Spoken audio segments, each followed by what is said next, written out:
반갑습니다.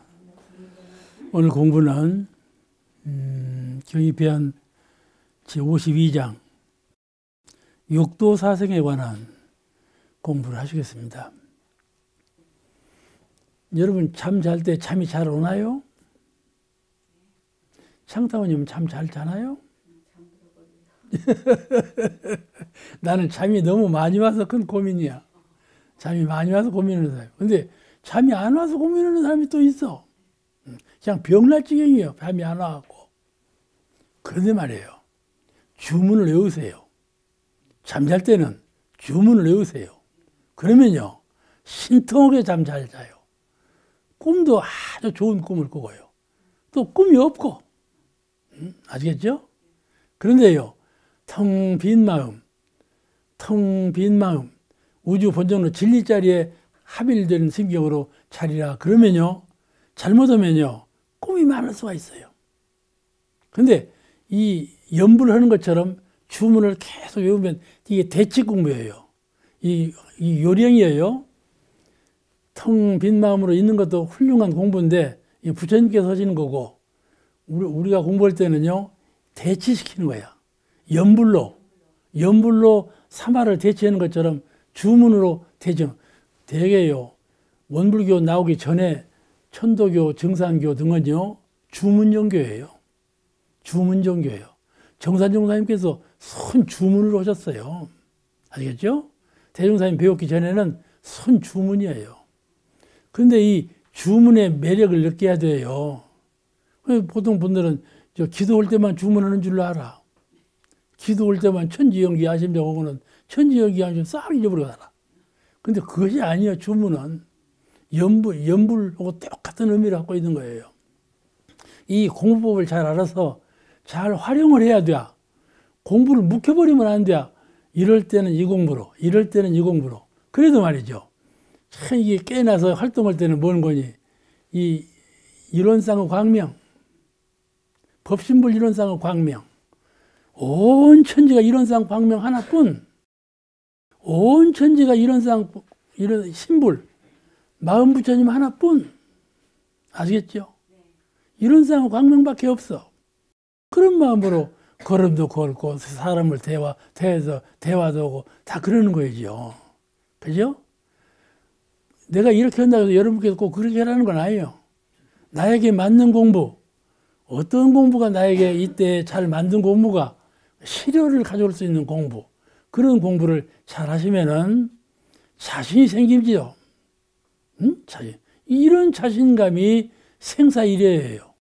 죽을 때에도 얼마든지 이렇게 되는구나. 태어날 때에도 얼마든지 이렇게 하는구나. 자신이 있는 거죠. 그렇지 않아요? 그래서 일체유심조 모든 것은 마음 작용하는 데 따라서 다 되어진다.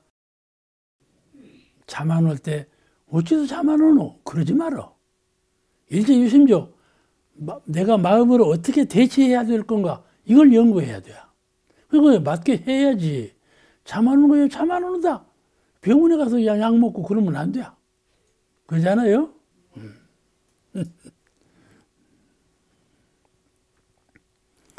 자, 심상육도 방향에서 육도를 설명해서 정산님께서 육도를 인간의 마음씨에 비유해서 6갈래로 말씀했어. 인간은 현재 갖고 있는 마음씨대로 현실 육도에 살게 되었는데 내가 마음 쓰는 대로 그대로 인간이 되었어.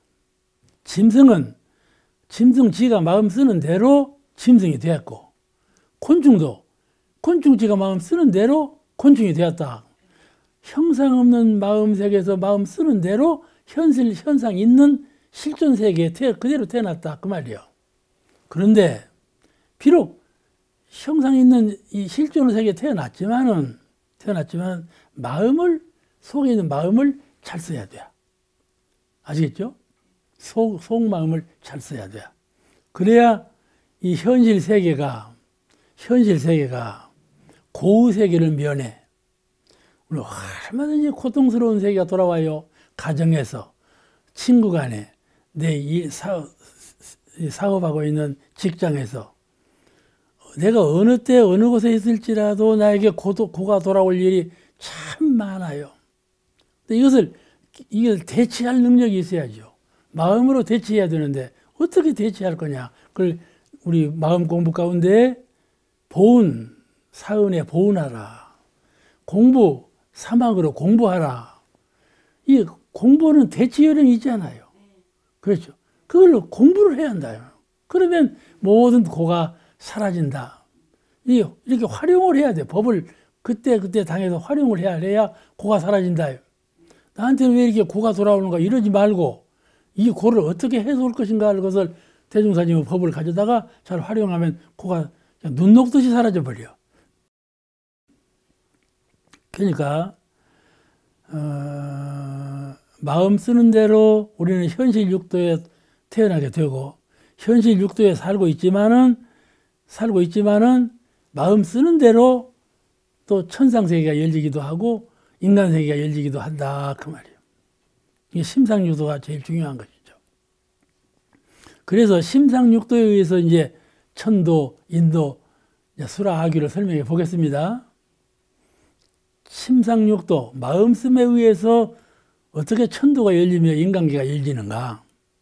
처음에 천도란 모든 경계와 고락을 초월하여 경계를 초월하여 늘 초월한 생명을 가져 초월하여 그에 끌리지 아니하며 고락과 경계에 끌리지 바가 없어. 그 가운데서 낙을 발견하여 수용하는 세계요. 고와 낙이 상반하는 세계에서 낙을 발견해서 그걸 수용하는 것. 이걸 불가에서는 만법 선용이라고 그래요. 만법을 잘 선용하면 고가 돌아오지 않아. 낙만 돌아오는 것이지. 그러니까 내가 마음을 잘 써야 돼. 그래서 천도란 하늘 사람이 하늘 마음을 쓰는 세계예요. 하늘 사람은 누구냐 하면 육체를 갖지 않았고 수명이 영원하여 생사에 얽매이지 않는다. 천도는 우리가 육신의 탈을 쓰고 인간계로 태어났으니까 태어날 때 생이라고 그러고 죽을 때 사라고 그러지 않아. 근데 육신이 없어버려 봐봐. 그럼 생사가 있어 없어? 생사가 없는 것 아니에요. 영원이지. 영생이라고요. 그것 보고. 영생. 알겠죠? 이게 기독교에서 잘 쓰는 문자예요. 영생이라는 말이. 육신을 입지 않고 태어났다 그 말이요. 영생. 그런데 이래서 생사가 없이 영생을 산다면 무슨 생사에 고민이 있겠냐 이 말이요. 생사에 얽매이는 바가 없지. 생에도 얽매이지 아니하고 육신이 없으니까 먹을 것 걱정 없고 입을 것 걱정 없고 돈 쓸 것 걱정 없고 그렇지 않아요? 네. 그런 세상이 천도요. 그런다고 그냥 공부도 않고 천상세계에 태어나기만 바라면 안 돼. 그렇게 하면 새가 된다니까. 이 하늘 사람은 항상 낙을 수용해. 어떻게 항상 낙을 수용하느냐. 고를 당할지라도 하늘 사람은 어떻게 하는 거니? 천도의 천인은 어떻게 하는가 하면 고를 당할지라도 고와 낙은 항상 반반이요. 이 세상에 고와 낙은 항상 반반으로 있어. 낙만 돌아오지 아니요. 고와 낙은 항상 반반이요. 근데 그 고락 상반의 세계에서 고가 가운데 그 고 가운데 낙을 발견해. 그게 지혜예요. 만법 선용하는 지혜예요. 내가 이 돌덩어리고 금덩어리고 있는데 그걸 발견을 못해요. 그걸 발견을 못하고 눈이 어두워. 그건 치울 수가 없잖아. 그런데 이건 돌이고 이건 금이로구나. 딱 알아. 그건 금을 치울 것 아니에요. 그죠? 고락도 마찬가지예요. 고락이 서로 반반인 세계에서 낭만을 치우고 고를 치어들 안 해. 그러면 낙밖에 없는 것 아니에요. 근데 사람들은 그렇지 않아요. 고를 취한단 말이에요. 뭘로 고를 취하나? 욕심으로, 무명으로 가리우고 욕심으로 마음을 내기 때문에 고에 빠져가지고 고를 낙으로 알고 취해요. 그런데 지혜가 밝은 분은 그렇지 않지요. 하늘 사람은 낙을 수용하며 고를 당할지라도 고 가운데 낙을 발견하여 고 가운데 낙을 발견해. 이것이 은생어해예요. 해생어 은, 은생어 해. 해는 은혜에서 나오고 은혜는 해에서 나온다. 이 말씀. 고 가운데 낙을 발견하여 고를 면하고 낭만을 수용하는 세계, 그것이 천도요. 천상세계는 고는 없고 낭만이 있다, 이것이 아니고 세상은 고락상반의 세상이 항상 딴 세계가 없다니까. 천인의 세계도 따로 건설된 세계에 사는 것이 아니고 사는 세상은 이 세상이요. 세상인데 세상에도 세상 고락방반이요. 그런데 그 가운데 낭만을 취한다 그 말이에요. 이건 지혜죠. 이게 사막공부예요. 사막공부 지혜가 있어야 이렇게 돼요. 이게 은생어해, 해에서 은혜를 발견하여 그러면 은혜 생활을 할 수 있는 것이죠. 이것이 어려워요. 대종사님은 황희천 선생님을 사랑하셨어. 이천 선생이 나 전무실을 한다고 했다니까. 형사가. 근데 왜 그러냐? 이천이 등을 두들기면서 뭐라고 하셨는 거냐? 이천이 자네가 있으니까 참 내 일이 잘 된다. 그렇게 보셨대. 이천 선생이 그런 쓰더란 거, 저한테.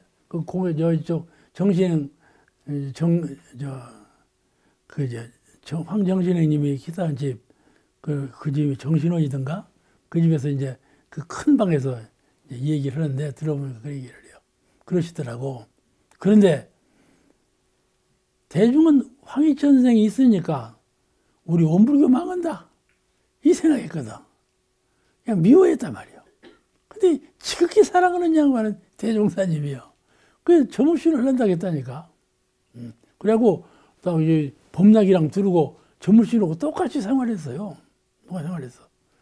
그런데 대종사님은 그 은혜를 생각하지 해로움을 생각하지 않았다. 이것이에요. 아시겠죠? 사람을 대할 때 싫은 사람이 있어요. 그럴 때 싫은 것이 아니라 내 마음에 싫은 마음이 나는 거야. 그걸 고칠 줄 아는 사람이 수행자예요. 그러죠? 제가 병원에 가니까요. 1시간 반을 기다려야 돼요. 세상에. 이런 꼴이 있나? 1시간 반을 기다려. 예약 시간이 뭔데 1시간을 반을 기다려. 근데 환자들 오는 그 명단 보니까요. 이거는 오늘 것이 아니에요. 어제 것이요. 어제 것인지 언제 것인지 늘 돌아가는데 지금 있는 사람들 이름이 아니요. 그 꼴을 하고 앉았어. 그 어제까지 화가 나지. 세상에 이런 꼴이냐. 환자를 어떻게 보는 거냐. 그러거든요. 그때 마음을 돌리는 거예요. 마음을 돌리는 거예요. 그렇잖아요. 세상에 이런 일이 참 많아요. 가정에서, 직장에서 언제든지 이런 일이 많아요. 그렇죠? 우리가 초목을 보더라도 그러고 바위덩어리를 보더라도 그렇다니까요. 은과 해가 항상 반반이에요. 은혜라고 말할 수도 없고 해라고 말할 수도 없다니까요. 사람은.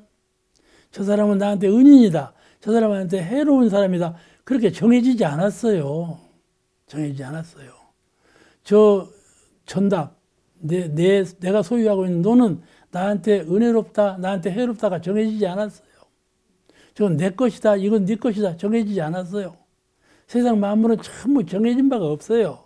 다만 내가 심신작용을 어떻게 하느냐에 따라서 은혜가 돌아오는가 해독이 돌아오는가 이것이 정해지는 거지요.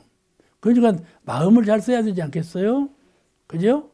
이거를 잘 숙달해야 되는 거야. 그래서 이 천도는 그렇게 하늘 마음을 쓰는 분들이 사시는 것이고 꼭 형상 없는 하늘에서 사는 사람들만 천인이 아니고 우리 육신을 입고 살지만은 천상 생활을 하시는 분이 천인이에요. 그래서 또한 천도란 우리의 마음이 성품자리를 잘 관조하여 우리 마음, 생각하는 마음, 이게 바깥 마음이요. 생각하는 마음, 이거 바깥 마음이요. 대치해. 세상 마음과 대치하는 마음. 회사에 나가서는 일하고, 집에 돌아와서는 화목하게 하고, 또 밤에는 어떻게 하고, 낮에는 어떻게 하고. 이것이 그 환경에 대치하는 마음이 바깥 마음이요. 12이해를 건설하는 마음이요. 그렇죠? 이 마음으로 세상을 건설하고 가정을 이루고 다 이렇게 진급관계로 나눠 살아요. 그런데 우리 마음에는 그 마음만 있는 것이 아니고 속마음이 있어. 이 속마음이 성품이에요. 이론상이에요. 이 속마음 이론상을 잘 챙기고 살아요. 내가 말은 오늘 이렇게 하지만 속마음으로는 이론상이라. 그래서 그걸 떠나지 않는 그런 훈련을 잘 쌓아야 돼. 그래야 은생어 해로운 경계를 당할지라도 은혜를 발견해서 활용할 줄 안다 그 말이에요. 그러지 않겠어요? 이것이 그래서 이제 이 관조 공부라는 거 생기는 거죠. 관조 공부. 그래서 불가에서는 이것을 분리자성 공부, 항상 자성을 떠나지 아니하는 공부를 하라. 자성을 떠나지 아니하는 공부를 하라. 자성 분리 공부, 분리자성 공부를 하라 그거예요. 참여문에 삼계 육도가 평등 일미요, 동정 역순이 무비 삼배라 이런 말씀이 나와요. 이게 바로 관조 공부예요. 동정 역순에 늘 성품을 관조해서 삼배의 경지를 이루어라 그 말씀입니다. 사람들은 죽을 때 생사해탈을 한다고 그래요. 나 죽을 때는 그냥 생사해탈을 한다고 그래요. 생사해탈은 죽을 때 하는 걸 알아. 생사해탈은 그런 것이 아니에요. 생사해탈은요, 생해탈, 사해탈이에요. 살았을 때 사는 것을 해탈하는 사람이 죽을 때 죽은 걸 해탈할 수 있는 능력자인 거예요. 살아있을 때 살아있는 걸 해탈하지 못한 사람은요, 죽을 때 죽음을 해탈할 수가 없어요. 아시죠? 생에 얽매인 사람은 사에 얽매이는 거예요. 항상. 생사해탈이라는 것은 생해탈, 사해탈. 그것이 생사해탈이에요. 생해탈이라는 말은 욕심 날 때, 필요를 할 때, 그럴 때 해탈해야 돼요. 그렇잖아요? 또, 은과 고와 해를, 고와 낙을 접을 때, 그럴 때 고와 낙에 해탈해야 돼요. 그런 것이 생사해탈이고 고락의 해탈인 거예요. 그러니까, 항상 해탈하는 정신, 생해탈, 사해탈, 이런 정신으로, 그 해탈하는 심경으로 사시는 분이 천도에 사시는 분이다. 그 말씀이죠. 그러니까, 가난해도 즐겁죠. 응? 부유해도 즐겁고, 병이 나도 즐겁고, 세상에 병이 나가고 즐거운 사람 어디 있어? 그러죠? 내가 병 나보니까, 병난 대로 그냥 마음이 다 끌려가 버리더라니까. 다른 건 하나도 생각이 안 나, 그냥. 여가 눈이 좀 아프면 봐봐. 눈 아픈 것만 생각나지. 그렇잖아요. 어느 분이요. 뭐 병이 하나 걸렸어. 숨이 헐떡거리는 병이 났어. 그 병을 치료하려고 막 애를 쓰다 보니까 나중에는 그 병은 났었는데 위장병이 생겨버렸어. 위장병을 또 치료하려고 막 이건 났었는데 이게 생겨버렸어. 그러죠? 해탈을 못 얻었어. 맨날 이것에 저것에 맨날 고여. 그렇잖아요? 그러니까 이 고락 은해가 상반이 항상 그렇게 관념을 갖는 것이 좋아. 거기서 삼대력으로 사막 공부로 마음을 잘 써서 해탈하는 공부를 해야 된다. 응? 이것이 능력이에요. 마음의 실력이에요. 마음 실력이라는 것은 이렇게 그냥 뭘 안다고 말 잘하고 이런 것이 뭐 교리를 외워가지고 막 외우고 그런 실력이 아니고 이 형상은 마음을 잘 경계에 따라 활용할 수 있는 이 마음의 힘, 역, 3대 력, 그래 역이 있는 거야. 그죠? 사막 그러지 아니하고 3대 력, 힘이 있어야 돼. 그렇게 공부해 나가면 우리가 천도를 능히 인도에 있으면서 천도를 살 수가 있는 것이죠. 본문에 인도란 능히 선도할 만하고 악도할 만하여 세상 살다 보니까요. 선도할 만하고 악도할 만하다. 그런 세상이 인도예요.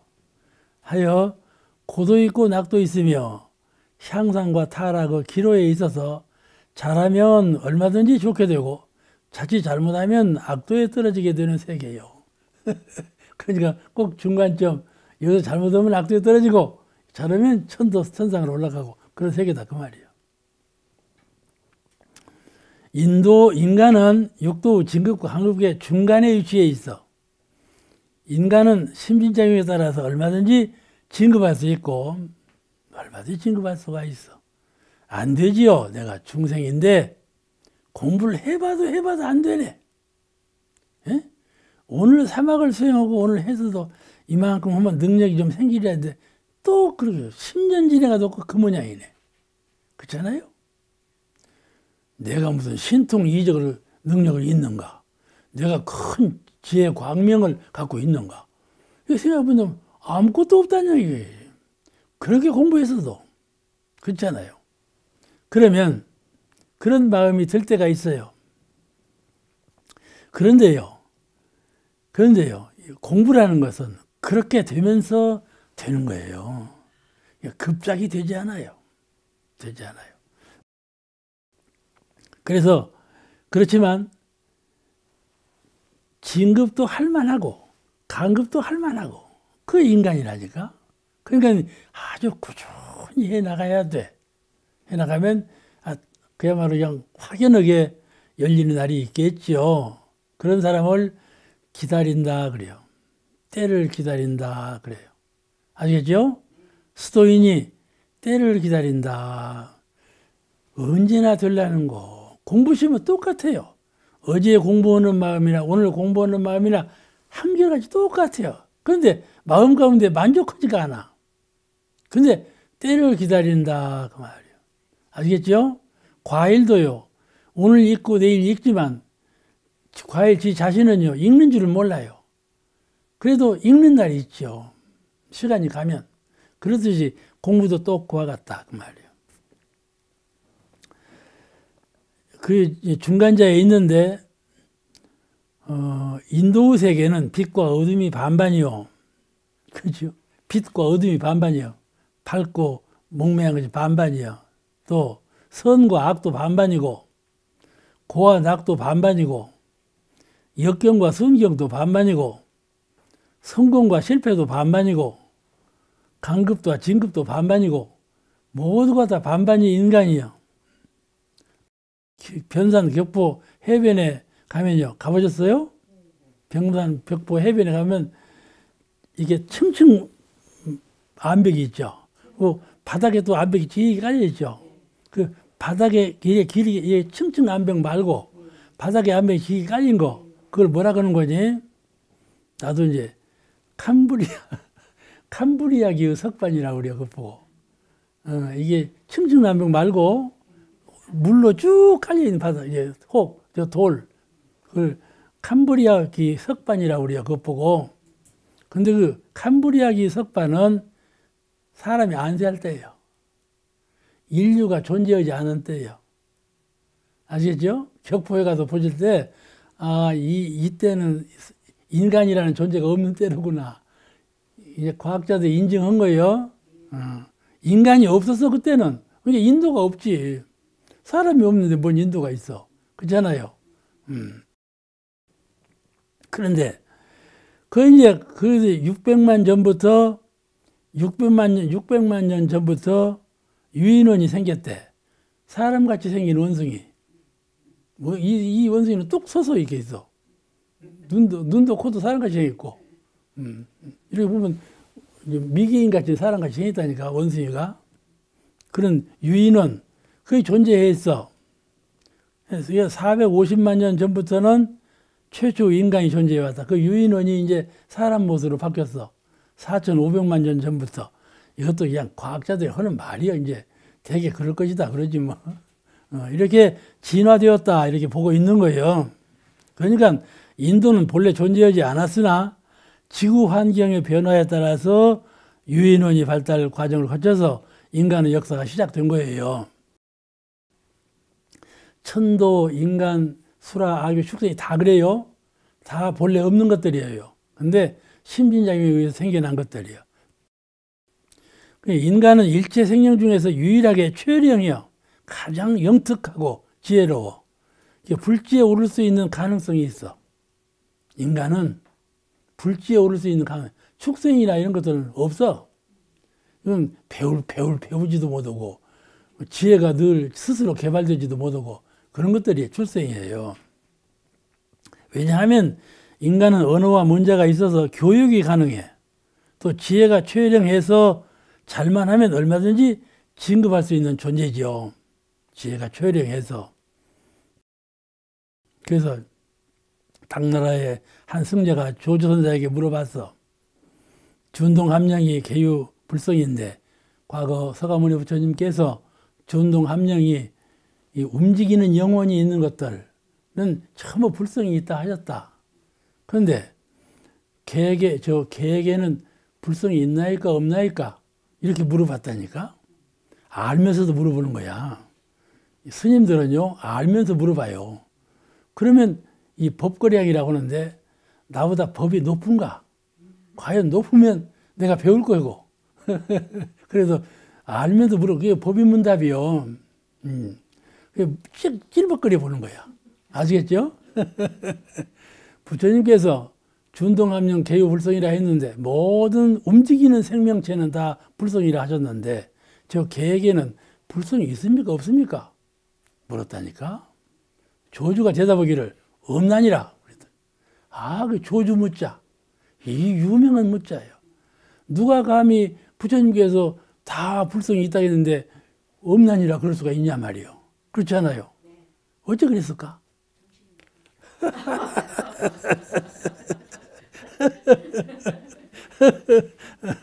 이걸 잘 깨달아야 돼. 불성은 부처님 될 수 있는 요소. 내게 과연 법을 듣고 법회상에 와서 부처님 될 수 있는 요소가 있는가? 그렇지 않으면 그냥 범범하게 오늘 살고 내일 살고 오는가? 그렇지 않아요. 영 다른 거예요. 그 요소가 있는 분은 부처님 될 것이고 시간이 흘러가서 요소가 없는 분은 아무리 시간이 흘러도 부처 못 되는 거라. 그렇잖아요? 그걸 딱 지적하신 거예요. 개에게는 불성이 없나니라. 53장 바른 생각과 정욕의 세력에 관한 말씀이에요. 바른 생각은 수양연구 취사의 3학 기준에 의해서 온전한 생각으로 취사하는 그 온전한 생각을 바른 생각이라 이렇게 말을 하죠. 정욕의 세력이라는 말은 정욕은 불가의 말이에요. 세상에서 말하는 정욕이라는 것은 색정이나 이런 그 정적인 욕심을 정욕이라고 그러는데 불가에서 말하는 정욕은 그 정이라는 정자하고 인정이라는 정자하고 욕은 하고자 할 욕자예요. 욕심이라는 욕자가 아니고 하고자 할 욕. 그 정욕이 의미가 창은 똑같지만 의미가 다르죠. 여기서 말씀하시는 정욕은 불가에서는 말씀하는 정욕 그 의미예요. 정산종사님 한번 읽으실까요? 한번 읽고 설명해 드릴게요. 53장 말씀하시기를 부처님 세계는 모든 언동이 바른 생각의 지배를 받고 인도 세계는 생각과 정욕의 세력이 반이 되고 사막도 중생의 세계는 정욕과 지배하나니 멀어지는 것이요 그 세력이 줄어가는 것은 악도의 세계가 차차 가까워지는 것이라. 이를 잘 살펴보면 그 사람의 앞길을 가야 할 수 있나니라. 그러나 정욕을 아주 없애라는 것이 아니라 바른 생각의 지배 아래 정욕을 선용하라는 것이니라 하셨어요. 얼른 읽으면 말씀이 어려워요. 정산조사님은 이 중생의 세계를 셋으로 나누셨어. 본래 불교에서 욕계, 색계, 무색계 그러지 않았어요? 근데 욕계, 색계, 무색계가 설명하기가 참 어려워요. 욕계는 그럴싸하지만은 색계, 무색계는 뭔 말인지 잘 모르게 그 해설이 되어 있거든요. 이거를 좀 알기 쉽게, 간명하게, 또 정확하게 해설해 주신 것이 바로 정산조사님 그 생명의 세계를 셋으로 나누신 표준이에요. 이 셋으로 그 셋으로 나눌 때 하나는 부처님의 세계요. 부처님의 세계. 그러니까는 불도의 뜻을 두고 견성하고 오도해서 진리와 성품에 대해서 잘 이해하고 또 그 공부를 열심히 하는 부처님보다는 오히려 그 보살의 경지, 부처님 회상에 들어와서 공부를 성실하게 잘하는 분의 세계라 그 말이에요. 하나는 부처님의 세계요. 부처님과 부처님의 제자의 세계라 그런 뜻이에요. 둘은 인간의 세계요. 부처님 법을 모르고 그냥 사는 인간의 세계요. 셋은 사막도. 사막도는 잘 먼저 말씀했죠. 이제 그 축생, 악유, 지옥. 축생, 악유, 지옥, 육도에서 축생 이하의 세계, 세 가지 세계를 사막도라 그래요. 이게 수라, 인간, 천상은 선도의 세계고, 축생, 악유, 지옥은 악도의 세계고, 그렇게 나눠져 있어요. 사막도라는 말은 축생, 악유, 지옥이라는 말이에요. 사막도의 세계다. 이거 이제 불교의 3계를 쉽게 간명하게 또는 정확하게 정리한 것이라고 이해하시면 좋겠습니다. 이 정산용사께서 이와 같이 셋으로 나눈 표준은 어디에 있는가 하면은 바른 생각과 정욕의 세력을 중심으로 나누어 바른 생각하고 정욕의 세계를 표준으로 해서 이와 같이 세 가지로 나눴다 그 말이에요. 그래서 바른 생각에 따르면 바르게 생각하는 바에 따라가면 진급이 되고 우리가 늘 일상생활을 할 때 사막에 의해서 3대력으로 생각을 하고 취사하면 진급이 되는 것 아니겠어요? 그 말씀이에요. 바른 생각에 따르면 선도로 진급이 되고 정욕의 세력에 따르면 악도로 간급이 된다 그런 뜻이죠. 여기서 이제 바른 생각이라는 것은 아까 말씀드린 바와 같이 일과 이치에 부합되고 사리에 부합된 일과 이치에 부합된 그런 중도에 맞는 원만한 생각. 제 말씀이 좀 어려울지 모르는데 사리에 맞는 생각 또 중도에 맞는 원만한 생각 그런 생각을 바른 생각이라 그러죠. 되게 그 불가에서는 이것을 정견이라고 그러고 정견, 정사, 정사려, 정사유, 정견, 정사유, 정각 그렇게 표현을 해요. 용어로 봐서는 그런 뜻이에요. 정견, 정사유, 정각 그걸 바른 생각이라 그렇게 말을 해요. 이런 바른 생각하는 유와 정욕에 치우쳐서 정욕대로 따라가는 그런 세력을 이제 두 가지로 나눠서 말씀하신 것이죠. 여기서 정욕의 세력이라는 말이 잘못 알으면은 세상에서 말하는 그 정욕 그런 뜻으로 이해하기가 쉬운데 그런 말이 아니에요.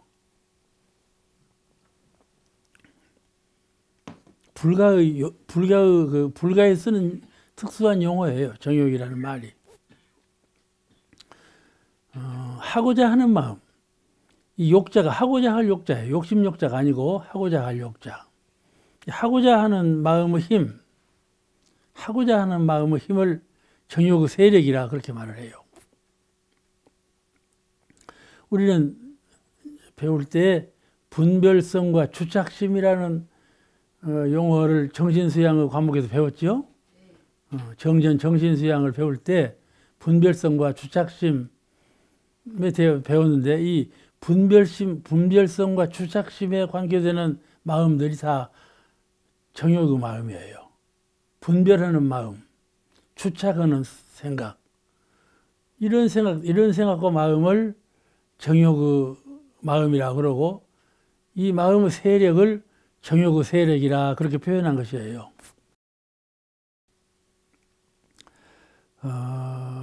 왜 세력이라는 말을 썼을까요? 세력이 그렇죠?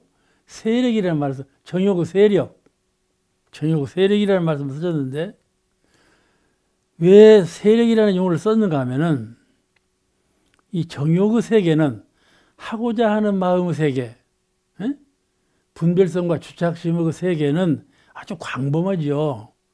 우리가 눈으로 보고 귀로 듣고 뇌로 생각하고 입으로 말하고 몸으로 행동할 때 그 육군에 의한 모든 생각, 이게 다 정욕의 생각이거든요. 생각들. 그러니까 얼마나 광범하고 다양합니까? 육군을 통해서 밀려오는 큰 세력을 이루기 때문에 그래요. 바른 생각은 하나고 육군의 세계에서 세력에 의해서 밀려오는 생각은 아주 광범하고 다양하다 그 말이죠. 그러니까 세력이라고 그래, 세력이라고. 그래서 세력이란 말을 붙인 거예요. 가령 대종사님께서 정전을 편찬하실 때 개교 동기에 이거는 물질의 정신의 세력을 확장하여 물질의 세력을 항복받다, 그런 말씀이 나오죠. 그게 세력이란 말을 썼거든요. 정신의 세력, 물질의 세력, 이런 말씀을 썼는데 여기서 이제 그 정욕의 세력이라는 말씀을 쓰신 거예요. 우리가 그 바다를 항진할 때, 바다에서 배를 띄우고 항진할 때 그 배를 띄우고 항진하는 배를 한번 봐요. 가령 바다는 그냥 바다죠. 바다는 바른 생각이라고 이해하시고, 바다는 그냥 바른 생각으로 알고, 그 바다 위의 파도는 이제 그 정욕이라고 생각하시면 돼요. 그래서 배를 띄우고 항해할 때 항해를 못하게 하는 건 뭐예요? 파도죠. 바람과 파도가 배를 뒤집기도 하고 뒤엎어놓기도 그러잖아요. 방해하는데 바다는 그렇지 않거든요. 바다가 있어야 배가 가는 것 아니겠어요? 그러니까 바른 생각은 배를 가게 하는 거고, 파도는 배를 못 가게 하거나 뒤집어 놓거나 그런 것이거든요. 그러니까 바른 생각과 정욕의 세력, 서로 다투는 거란 말이에요. 싸우는 거란 말이에요. 그런 입장이라고 해석하면 돼요. 그런 바른 생각과 정욕의 세계에 관한 말씀을 이 장에서 하셨는데, 그러면 본문에 의해서 설명드리는 것이 가장 쉬울 것 같아요. 대충 그런 말씀이라는 것을 이해하시고 오늘 공부하시기 바랍니다. 본문에 의해서 해설 말씀을 드리면, 본문에 부처님의 세계는 모든 언동이 바른 생각의 지배를 받고 그랬어요. 모든 언동, 말씀과 행동이 바른 생각의 지배를 받는다. 부처님 세계는 누구든지 불제자가 되어서 부처님 세계에 들어오면 그분은 바른 생각의 지배를 받는다 이 말이에요. 모든 말씀과 행동이 바른 생각의 지배를 받아. 그렇기 때문에 늘 진급이 되죠. 사람의 말과 행동은 그 생각하는 마음의 명예에 의해서 행동하죠. 생각하고 그 생각이 이렇게 하라 할 때 이제 손으로 움직이고 말을 하고 행동으로 올라가지 않아? 먼저 생각이 먼저란 말이죠. 행동이 그 다음에 따르는 것이고. 사람의 말과 행동은 생각하는 마음의 명예에 의해서 지배를 받게 되니까, 그럼 바른 생각의 지배를 받는다. 그건 무슨 뜻인가 하면은, 생각이 이론상과 교법을 여의지 않아. 생각할 때에 이론상을 비추어 보고 교법을 비추어서 생각을 한다 그 말이죠. 그러니까 언제 생각할 때 이론상에 비추어 보고 교법에 비추어 보겠어요? 그럴 수는 없잖아요. 그런데 평소에 이론상의 진리를 늘 연마하고 교법, 대종사님께서 가르치신 교법을 늘 아르마리로 알고 있기 때문에 생각하면 번개처럼 그 법에 맞게 된다 이 말이에요. 늘 상념에 두고 있기 때문에 진리에 대한 깨달음, 법에 대한 아르마리를 상념 속에 간직하고 있기, 평상심으로 간직하고 있기 때문에 한 생각을 딱 할 때 그때 그 생각은 바른 생각으로 떠오른다 그 말이에요. 그러죠? 그런 기초 위에, 정신적인 기초 위에 떠오르는 생각이기 때문에 항상 바른 생각이 와. 그래 그 바른 생각으로 행동을 하면 말씀이 법이 되고 행동이 다 은혜가 된다.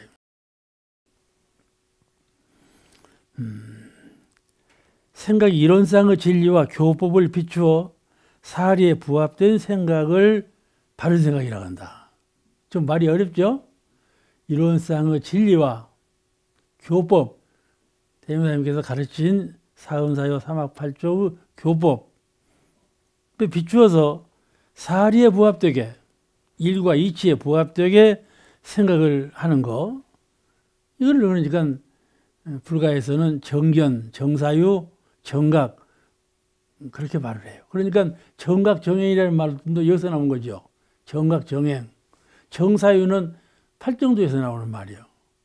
정견, 정사유. 이게 바른 생각이 불교는 깨달음의 종교거든요. 그래서 이 바른 생각 이것이 가장 중요해요. 바른 생각, 또 일체 유심조의 원리에 의해서 불교가 형성되었기 때문에 유심조 그 심은 생각이에요. 생각함에 따라서 모든 세상 일이 다 되어지기 때문에 생각이 가장 중요해요. 그러니까 우리가 불법에서 주장하는 것은 현재 그가 무슨 생각을 하고 있는가, 그것이 가장 중요해요. 과거에 무엇을 했는가는 중요치 않아요. 미래에 무엇이 될 것인가도 중요치 않아요. 현재 그가 무엇을 생각하는가. 그러니까 우리가 내가 수행자, 수도자인데 수도자로서 늘 마음에 상념에 둘 것은 지금 내가 무엇을 생각할 것인가. 가장 중요해요. 가장 중요해요. 내가 이 생각하는 마음이 육군에 치우쳐져 있는가. 그럼 진리와 법에 비추어져 있는가. 그렇죠? 이것이 가장 중요한 거죠. 그래서 우리는 보살도에 오르기도 하고 중생계에 그만 떨어지기도 하고 그러는 것 아니겠어요? 부처가 될 것인가 중생이 될 것인가 하는 것은 그때 그 상황에서 어떻게 생각하고 무엇을 생각하는가, 그것이 가장 중요하다 그 말이에요. 그걸 가르치는 종교가 불교예요. 그래서 이 바른 생각에 의한 언동을 우리는 정각정행 그렇게 말을 해요. 정각, 깨달은 생각, 그걸로 바르게 행동하라고 말했죠. 그를 정각정행을 다른 말로 표현하면은 용심법이라고 그러죠. 마음 쓰는 법. 이번에 종법사님께서 마음을 잘 쓰자 그랬죠. 그게 용심법이요. 용심법이요. 정각정행. 용심법, 마음 쓰는 것을 법도 있게 잘 쓰면 항상 진급이 되고 부처님 세계에 살 수가 있지만은 현재 상황에 비추어서 마음을 잘못 쓰면 아무리 무엇을 갖췄다 할지라도 그 현재 그 상황에서 마음을 잘못 쓰면 중생의 보를 받는단 말이에요. 그렇죠? 중생과 부처가 따로 있지 않아. 누구든지 그때 그 상황에서 마음을 진리에 부합되게 교법에 부합되게 원만하게 쓰면 그건 부처다 그 말이죠. 그때 쓰지 못하면 중생이고. 동서학자들이 행복의 조건을 많이 말을 해요. 어떻게 하면 사람이 행복하게 살 건가? 행복의 조건. 여러 가지가 있거든요. 행복의 조건에는 여러 가지가 있어요. 무엇이 요새 행복의 조건 중에 제일 첫째인가 하면은 경제적 조건이거든. 이번에 김영석 교수가 강의를 하는데 60세가 넘고 70세가 되고 80세가 되고 나이가 먹을수록 돈이 필요하다고 그렇게 말씀을 하더만. 그 대단히 옳은 말씀이거든. 그리고 자력. 나이가 들수록 자녀한테 가고 싶은 마음이 안 난다는 거예요. 응? 나이가 들수록 자녀에게 가고 의지하고 싶은 마음이 안 나. 그러니까 경제적인 자립이 중요하죠. 이 육군의 자활력, 자기 육신을 자기 능력으로 건강하게 잘 활용할 수 있는 능력이 제일 필요하고, 또 이제 의식주 관계에 의지하지 않고 자립으로 사는 거, 경제적인 조건이 중요하고 그러는데, 이게 행복의 조건 가운데 하나란 말이에요. 행복의 조건을 우리가 들어본다면 제일 첫째가 경제적 조건이 들어가. 몰라 이제. 첫째 조건을 건강이라고 생각하는 분도 있지. 건강이 첫째 조건이지 무슨 경제냐. 그렇게 말씀할 수 있지 않겠어요? 행복의 조건이 건강이죠. 또 지식이죠. 지식이 좀 풍부해야 남을 이기죠. 또 무엇인가를 혁신적으로 개척해 나갈 수가 있죠. 세상 일은 지혜가 밝아야 하고 지식이 풍부해야 되는데, 그러므로 지자본이잖아요. 대종사님 뭐 정신은 지자본이 사상이에요. 지혜가 밝아야 하고 지식이 풍부해야 돼. 세상을 살아가려면. 그러니까 이제 초년에 과거에 합격한 것과 같이 사람이 출세하려면 시험을 봐서 합격을 해야 되잖아요.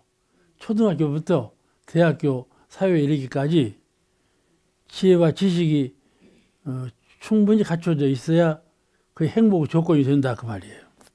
이와 같이 여러 가지 일상생활에 필요한 것을 행복 조건으로 사람들은 들어.